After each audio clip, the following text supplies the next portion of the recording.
Hey students, this video is for the summary organizer and I'm going to walk you through how to complete it. So let's get started.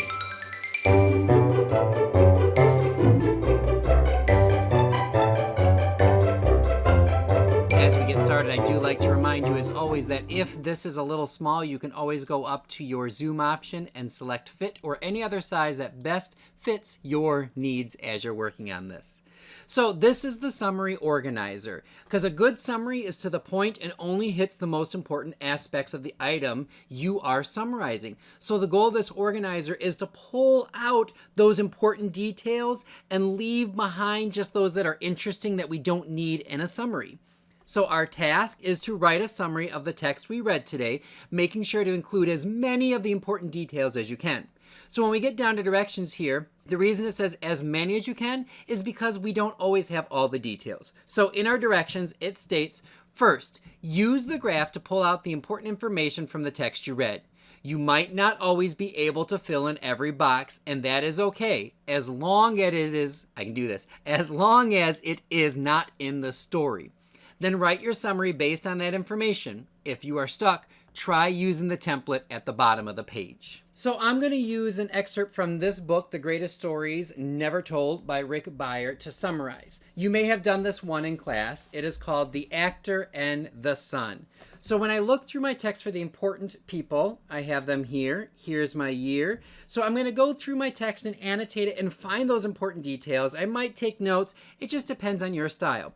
Now, of course, I want to make sure I read everything because sometimes important information comes from captions and from the pictures. So let's go back and see how I take all of this and put it into my graphic organizer. So my when, I've already typed, it's 1864.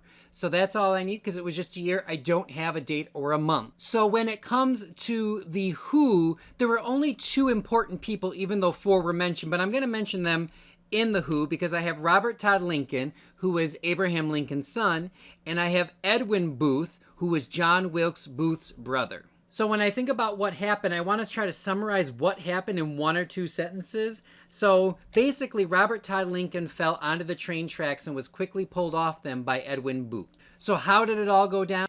Well, in my text, it said that Robert Todd lost his balance in the shuffling of the crowd and fell on the train tracks. Edwin grabbed him by the shirt collar and pulled him to safety. Where did this happen? I already covered that. It happened on a train platform, and I can be specific because I haven't mentioned yet in Jersey City because I got that detail from my text.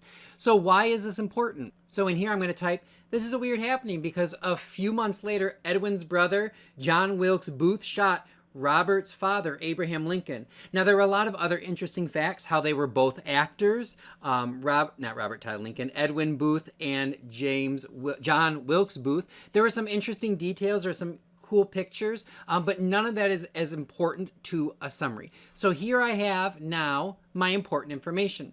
So now I'm going to use this and try to write a summary. So let's do that together.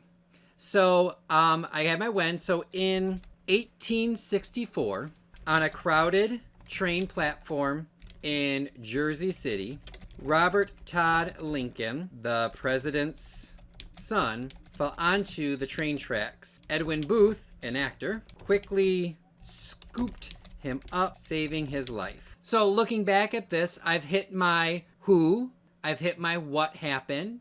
I kind of hit how it all happened. I didn't necessarily put that he pulled him by the shirt collar. Interesting, but not needed. Where it happened, Jersey City, but I don't have my why, so I got to have one more sentence. So in 1864, on a crowded train platform, I can do this. In 1864, on a crowded train platform in Jersey City, Robert Todd Lincoln, the president's son, fell onto the train tracks. Edwin Booth, an actor, quickly scooped him up, saving his life. A few months later, Edwin's brother would go on to assassinate the president, Robert's father. And now I'm going to check my spelling. Oops, right click, do assassinate the right way. So you can see that I wrote my summary. I could also go down here and try my when. And you can see I kind of followed this in when. I didn't do the who. I did the when and the where first. So you can see that this formula is playful. So I could say in 1864, Edwin Booth and Robert Todd Lincoln were on a crowded train platform in Jersey City. So I got my what. I don't have my what yet. Robert Todd Lincoln fell onto the train tracks as a train was coming, and Edwin quickly pulled him by the collar and saved his life. This is a weird encounter because a few months later, Edwin's brother would go on to shoot Robert's father, the president, Abraham Lincoln. So you can see there's lots of ways to summarize, and this is just to get your brain going. Happy summarizing, students!